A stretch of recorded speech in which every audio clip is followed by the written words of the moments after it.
Hujan lebat yang mengguyur kota Palembang Sabtu kemarin membuat sekitar 4.000 kepala keluarga terdampak banjir.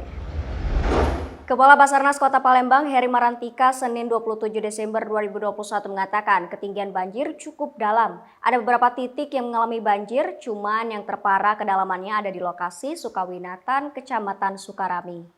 Adapun kecamatan yang terdampak diantaranya Kecamatan Ilir Timur 2 sebanyak 100 kk dengan ketinggian air 25 cm, Kecamatan Ilir Timur 1, 3, 100 kk dengan ketinggian air 25 cm, Kecamatan Ilir Timur 3, 1, 40 kk ketinggian air 40 cm, Kecamatan Kalidoni 500 kk ketinggian air 50 cm. Selain melakukan pemantauan dan pendataan, Basarnas juga melakukan evakuasi terhadap beberapa warga yang terdampak, warga yang dibawa untuk dievakuasi dengan menggunakan perahu karet. BPBD Sumatera Selatan sendiri hingga kini belum dapat data korban yang terdampak oleh banjir. Banjir terjadi sejak Sabtu 25 Desember 2021 dini hari, sekitar pukul 3.30 waktu Indonesia bagian Barat. Dengan ketinggian yang terpantau 60 cm hingga 1 meter, banjir mengakibatkan 5 kecamatan terendam.